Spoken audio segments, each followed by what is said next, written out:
വഖഫ് ബില്ലിൽ ജെഡിയുവിൽ വീണ്ടും ഭിന്നത. ജെഡിയുവിൽ രാജി. പാർട്ടി യുവജന വിഭാഗം വൈസ് പ്രസിഡന്റ് തബ്രേസ് ഹസനാണ് രാജിവെച്ചത്. സ്വാതി സന്തോഷ് വിവരങ്ങളുമായി ചേരുന്നുണ്ടെന്നാണ് മനസ്സിലാക്കുന്നത്. സ്വാതി, ഈ വഖഫ് ബില്ലിൽ പ്രതിഷേധം ഉയരുന്ന ഒരു സാഹചര്യത്തിലാണ് ഈ ജെഡിയുവിൽ ഭിന്നത തുടരുന്നത്. ജെഡിയുവിൽ രാജി ഉണ്ടായിരിക്കുകയാണ്. ബില്ലിനെ പിന്തുണച്ച നടപടി മുസ്ലിങ്ങളുടെ വിശ്വാസം തകർത്തെന്നാണ് ഈ രാജിക്കത്തിൽ വ്യക്തമാക്കുന്നത്. തീർച്ചയായും ഈ വഖഫ് ഭേദഗതി ബിൽ പാസാക്കിയതിനു പിന്നാലെ വലിയ തരത്തിലുള്ള ഭിന്നത ഈ എൻ.ഡി.എ സഖ്യകക്ഷികൾക്കിടയിൽ തന്നെ ഉയരുന്നു എന്നുള്ള ആരോപണം നേരത്തെ തന്നെ നിലനിന്നിരുന്നു. അതിന് പിന്നാലെയാണ് കഴിഞ്ഞ ദിവസം ഈ 2 ദിവസത്തിനുള്ളിൽ ജെഡിയുക്കുള്ളിൽ കൂട്ടരാജി പ്രഖ്യാപിച്ചിട്ടുള്ളത്. ഇപ്പോൾ സഖ്യകക്ഷിയായ ജെഡിയുവിലെ മുതിർന്ന നേതാക്കളടക്കം കഴിഞ്ഞ ദിവസം രാജിവെച്ചതിന് പിന്നാലെയാണ് ഇപ്പോൾ യുവജന നേതാവ്, ഈ പാർട്ടിയുടെ യുവജന വിഭാഗത്തിന്റെ vice president കൂടിയായിട്ടുള്ള Tabrez Hasan രാജിവെച്ചത്.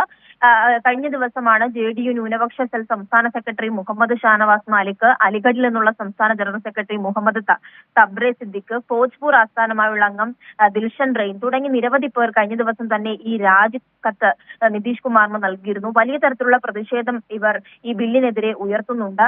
Bill മുസ്ലിം വിരുദ്ധമാണെന്ന് ചൂണ്ടിക്കാണിച്ചുകൊണ്ടാണ് ഈ രാജി ഉൾപ്പെടെ നൽകിയിട്ടുള്ളത്.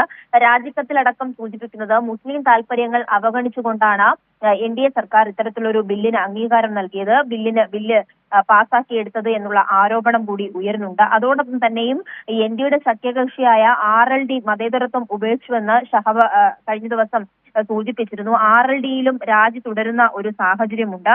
വെള്ളിയാഴ്ച ജെഡിയു മേധാവിയും ബീഹാർ മുഖ്യമന്ത്രിയുമായ നിതീഷ് കുമാറിനായിരുന്നു തബ്രീസ് ഹസൻ തന്റെ രാജിക്കത്ത് നൽകിയിട്ടുള്ളത്. ബില്ലിനെ പിന്തുണച്ച പാർട്ടിയുടെ നടപടി ഒരിക്കലും അംഗീകരിക്കാൻ കഴിയില്ലെന്നും മതേതര മൂല്യങ്ങൾക്ക് വേണ്ടി നിലകൊള്ളുമെന്നാണ് വിശ്വസിച്ചിരുന്നത്. എന്നാൽ ആ വിശ്വാസം മുസ്ലിങ്ങളുടെ ഒക്കെയും വിശ്വാസം തകർത്തുവെന്നും ഈ രാജിക്കത്തിൽ ചൂണ്ടിക്കാണിച്ചിട്ടുണ്ട്. എന്തായാലും വഖഫ് ബില്ലിനെതിരെ രാജ്യമെമ്പാടും വലിയ പ്രക്ഷോഭം ഇതിനോടകം തന്നെ ഉയർന്നു വരുന്നുണ്ട്. കഴിഞ്ഞ ദിവസം കൊൽക്കത്തയിലും അഹമ്മദാബാദിലും ഉൾപ്പെടെ കനത്ത പ്രതിഷേധവും മുസ്ലിം സംഘടനകൾ തെരുവിലിറങ്ങി പ്രതിഷേധിക്കുന്ന സാഹചര്യം ഉണ്ടായിരുന്നു. അതിന് പിന്നാലെ എൻ.ഡി.എ സഖ്യകക്ഷികൾക്കിടയിലും ഇതുപോലെ തുടർ രാജി ഉണ്ടാകുന്നത് ബി.ജെ.പിയെ സംബന്ധിച്ച് കനത്ത പ്രതിസന്ധിയിലേക്ക് കൊണ്ടുപോവുകയാണ്. പ്രത്യേകിച്ചും ഈ വർഷം തന്നെ ബീഹാറിൽ തെരഞ്ഞെടുപ്പ് നടക്കുന്ന സാഹചര്യമുണ്ട്. 17% മുസ്ലിം വിഭാഗങ്ങളുള്ള ബീഹാറിൽ ജെഡിയുവിലടക്കം ഇത്തരം ഭിന്നത ഉണ്ടാകുന്നത് വലിയ തരത്തിൽ പാർട്ടിയെ പ്രതിസന്ധിയിലാക്കുമെന്നുള്ള വിലയിരുത്തൽ തന്നെയാണ് ഉണ്ടാകുന്നത്. ശരി, വഖഫ് ബില്ലിൽ ജെഡിയുവിൽ ഭിന്നത തുടരുകയാണ്. 2 ദിവസത്തിനിടെ 5 പേരാണ് രാജിവെച്ചത്. സ്വാതി സന്തോഷാണ് വിവരങ്ങൾ നൽകിയത്.